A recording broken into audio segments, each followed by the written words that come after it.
Coming up on Empowering Your Thoughts. 40 million Americans 12 and over deal with some sort of addiction issue. That's 1 in 7 Americans. Empowering Your Thoughts starts right now. Welcome to Empowering Your Thoughts, an outreach ministry of Christ International Church. On this program, we deal with mental health issues and how they intersect with our faith. Please comment, like, subscribe, and share this program with a friend. And your hosts for today's show and mental health advocates, Tabitha Perez, Valerie Taylor, and Nicole McKenzie. Hello, everyone. My name is Tabitha, and welcome back to Empowering Your Thoughts, an outreach ministry of Christ International Church. Hi, everyone. I'm Valerie. And I'm Nicole. Welcome back. And if this type of content resonates with you, please hit the like button, share with a friend, leave us a comment, and don't forget to subscribe so that you do not miss an episode. So, Val, I have a question. Is addiction a choice? Nicole, that is a really interesting and actually controversial question. I'll actually touch on that answer in just a few moments. But before I get started, I just want to break down what addiction even means. Okay? So addiction is a complex disease, often chronic in nature, which affects the functioning of the brain and the body. The most common symptoms are severe loss of control, continued use despite serious consequences, preoccupation with using, failed attempts to quit, tolerance, and withdrawal. Now, Nicole just posed a question to me, and I want to know what you, the audience, thinks. Can you please, in the comments section, answer if you think addiction is a choice or not? So, let me break down a few examples of addictions that we see today.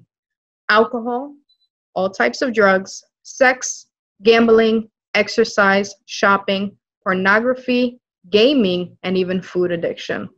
There are millions of people addicted to something. So let me break it down from the beginning, and let's talk a little bit about pleasure. In Genesis, we see that God created everything, and in those days, he stated that it was good. It meant that God created us to take pleasure in the world that he had created, right? So in Genesis 3, Eve is tempted to eat from the forbidden tree. She comes and she brings Adam and she says, hey, look, how about you and I, we both taste this fruit? And they both engage in a risky behavior that leads to severe consequences. When we look at that today, we can see that in a way, pleasure still affects our use of risky behaviors. So when looking at using drugs, alcohol, or engaging in other risky behaviors that lead to addictions, we're often tempted to use because of people and life experiences. Sometimes it is because we are modeled addiction, right? So maybe one of my parents was addicted to alcohol, or maybe one of my siblings is engaging in heroin use. So we are introduced to it, and often through friends and curiosity, we try it. Also, we can be led to use because of experiences. There are a lot of people who use because they're stressed. As a coping skill, they are traumatized and they want to escape the pain. And so they find their way into substances or other addictions. And that, in a way, damages the way that we live our life. So, is addiction a choice? Let me go ahead and answer that. The answer is no. And I know some of you are probably like, what? But people chose to use.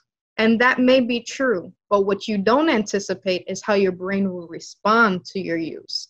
So some people can use one time and never have an issue and never use again, while other people can try some type of substance or even engage in some type of risky behavior like gambling and then get a high, and it functions with it interferes with the reward system in the brain, and because of that, it now completely takes over, and the brain seeks to get that euphoria and that high over and over and over again.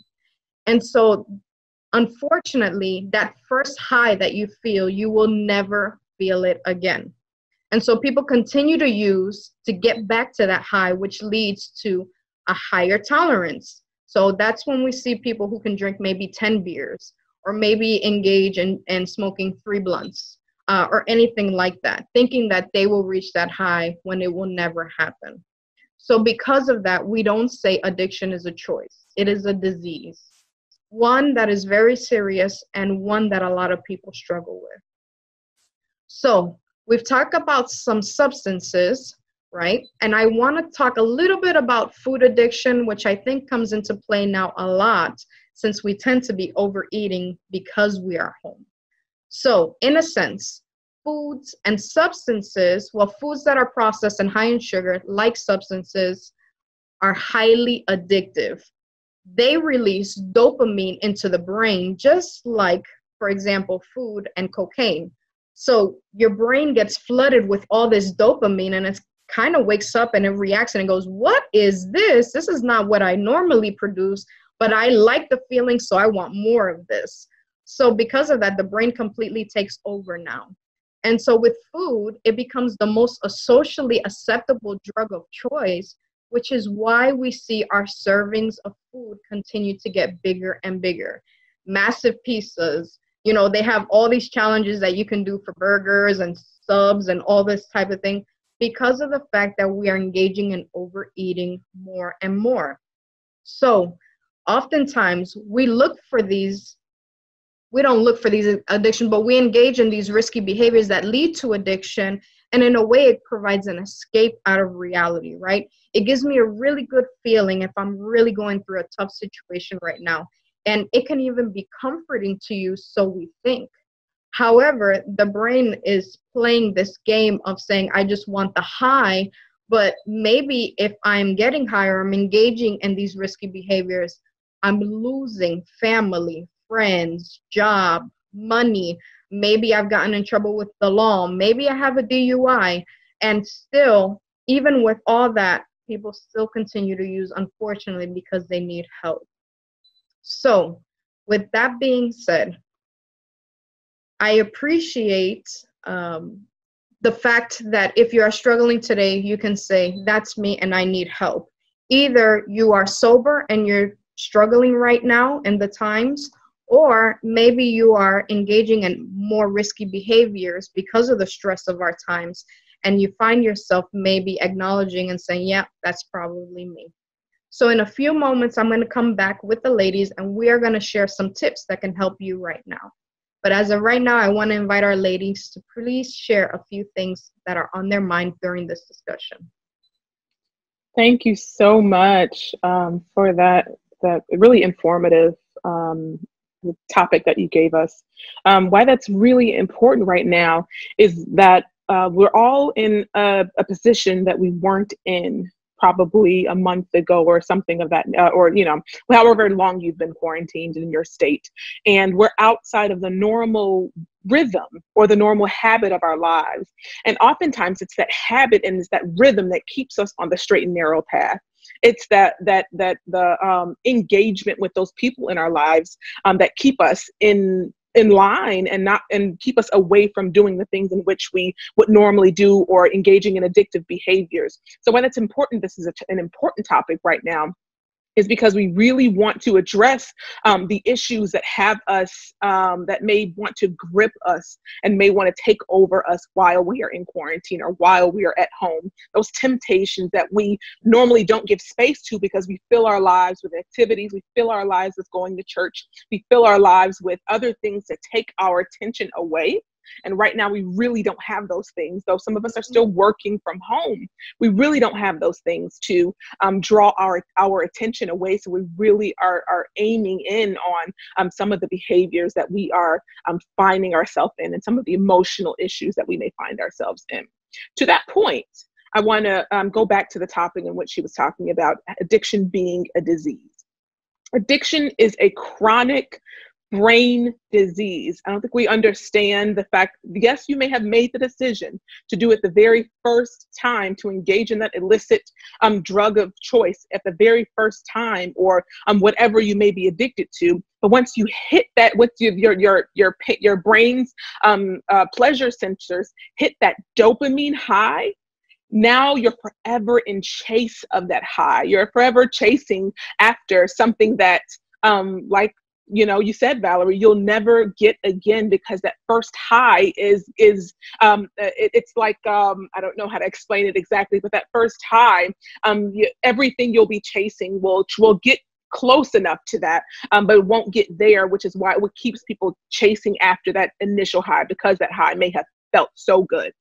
So I really want to kind of remove the stigma around it, because people really do think you should think about your children, you should think about this, and you should think about that. And we'll, of course, talk about some of that stuff a little later on to help us on the road to recovery, to help us on the road to getting better. And I could talk, of course, about a lot of things having to do biblically with it, though I do want to bring the biblical perspective into it, how God was tempted, how he really understands our temptations, how when he was on the mountain and Satan tempted him, said, I'll give you everything if you just bow down and worship me.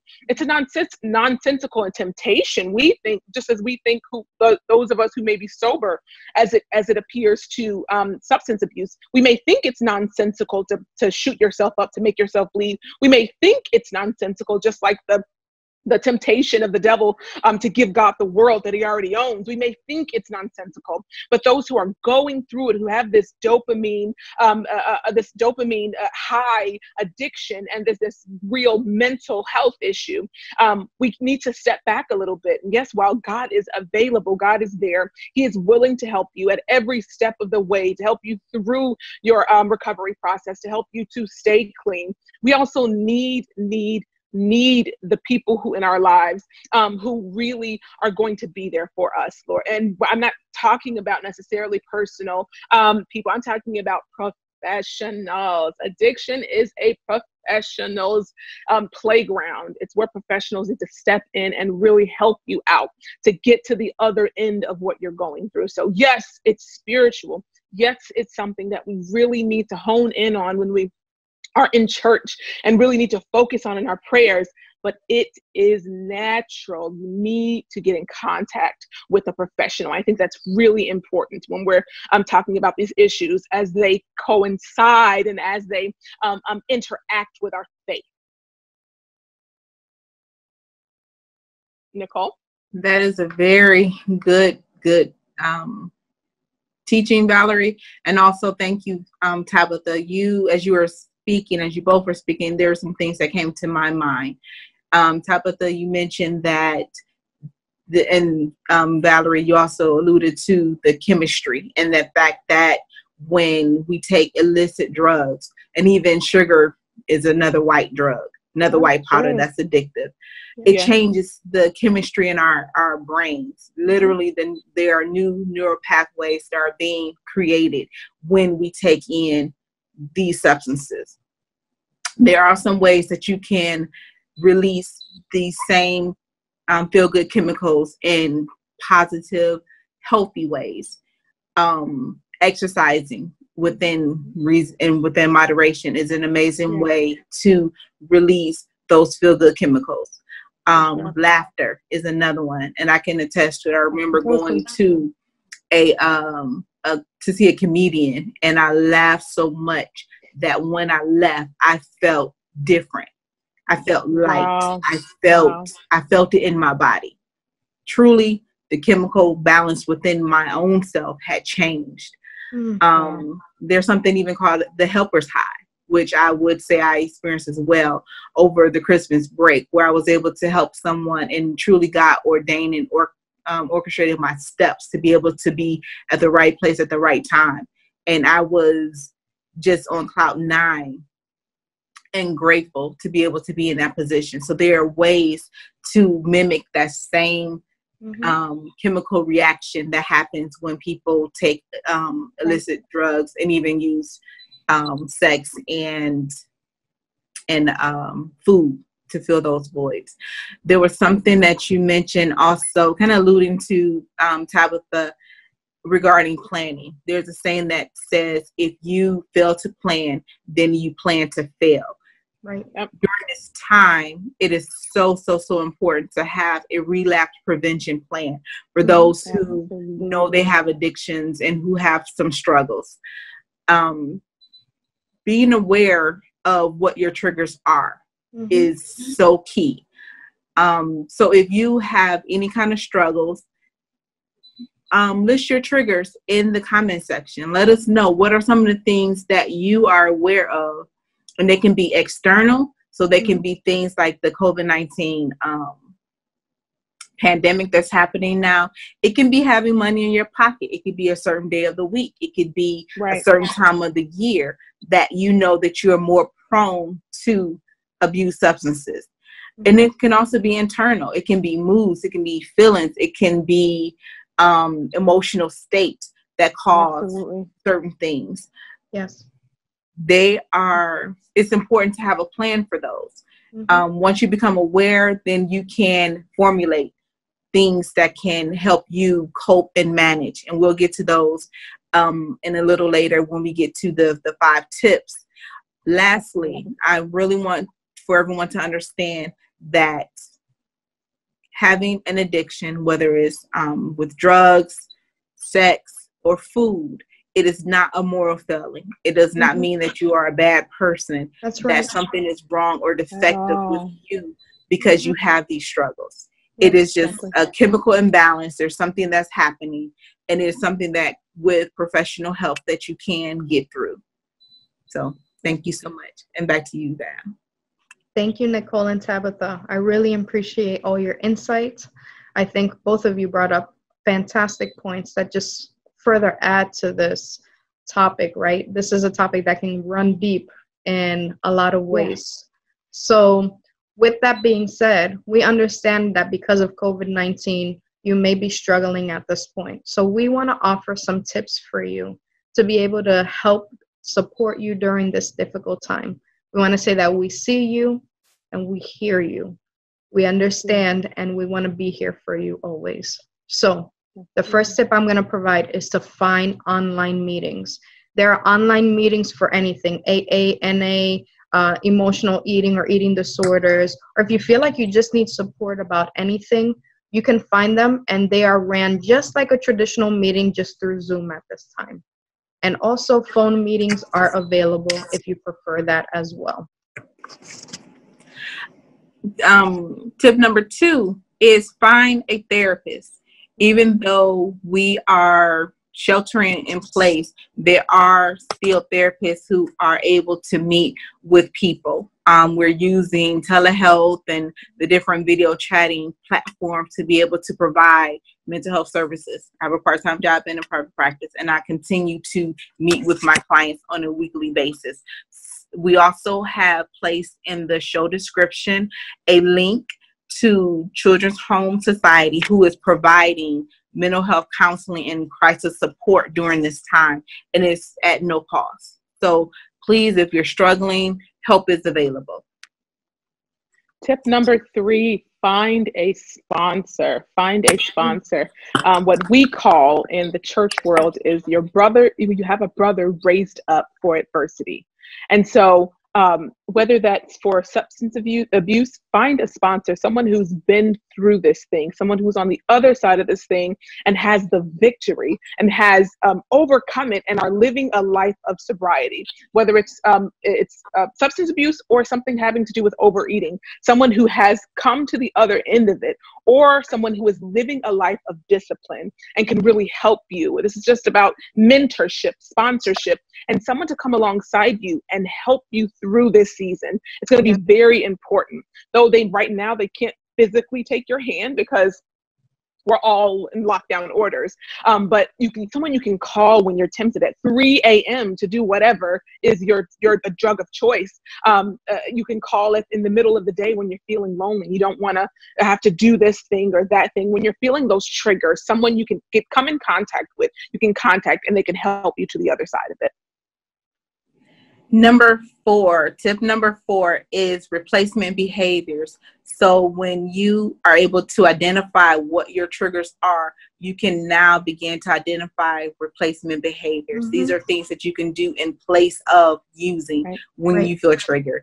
Things such as yoga, exercise, writing, journaling, painting. If you see over my shoulder, that is one of my coping skills. That is a painting that I did myself. Nice. So these are some things that you can do instead of using. Tip number 5 is going to be specific to the eating. You're going to want to remove all distractions while you're eating. So sometimes we don't realize we are overeating because we're watching something, or we're snacking throughout the day, or if we're at a party, we're not able to track as how much food we're eating because we're just doing it in a social setting. So one here, one there, one from here. And so really remove distractions when you're eating. If you know that this is an issue and you're trying to get to the other side of this emotional eating or this overeating. So remove distractions, / you're going to want to sit down at a table and put your food on a plate. That's so right. Distraction is not being focused on what you're doing. Often you'll eat less if you're seated and you actually have the food in front of you, what you're going to eat. And then 2, you're able to see how much you are taking in. And so if you snack all day long, as we're known to do during this quarantine, or if you eat a meal, but it's not on a plate, you don't really know how much you're eating. Just get a napkin and grab something in here and there. But if you get a plate, you will keep yourself from overeating. And if you really put what you eat right now on a plate, you'd be alarmed at what you're eating and what you're really putting into your body. So remove all distractions and get what you're eating on a plate. Thank you, Tabitha and Nicole. The last tip that I have for you is to remember your story. Remember, if you're walking in sobriety right now, where you were before and where you're headed now. And if you're struggling right now and feeling like you're starting to fall into it, just remind yourself of everything that can possibly be lost because of walking into an addiction, right? Once your brain just gets a hold of it and won't want to stop. So always remember your why. Also, your why should always include you, because you can say you can get clean for your kids, for your spouse, for your parents, for your friends, but there is no one more important than you. And so you should always want to be sober and healthy for you. So with that being said, I just want to share a few encouraging words and do the serenity prayer. So if you are struggling right now, I just want to let you know that you are not less of a person because you are struggling with addiction. You're not less worthy of God's love because you're struggling. You are not less worthy of love from anyone, period. God loves us all unconditionally, and there's nothing that we could do that would make him abandon us and make us struggle alone. So I just want to encourage you to say that you can overcome this. You are stronger than what you believe, and you deserve to live a healthy and sober life. So with that being said, I'm going to pray the serenity prayer. So God, grant me the serenity to accept the things I cannot change, the courage to change the things that I can, and the wisdom to know the difference. Amen. We hope that you have enjoyed this week's topics on addiction. If you have any questions or any feedback that you want to share, make sure that you put those in the comment section. And we want to be able to hear from Tabitha and see what she's going to be bringing next week. Hello. So next week we are going to be talking about grief. Grief is going to be a heavy topic, and it's really important during this time because we're seeing a lot of death and a lot of death going on, a lot of loss going on, I should say. And so we're going to dig into the 5 stages of grief. We're going to talk about ambiguous loss. We're going to talk about a few psychologists, and of course we'll tie it in with some church stuff too. But yes, next week we will be dealing with grief, and I'm really excited to bring it to you guys. All right. Thank you so much for tuning in to this week of Empowering Your Thoughts. And remember to leave a comment, like, share, and subscribe. Thank you so much. Bye.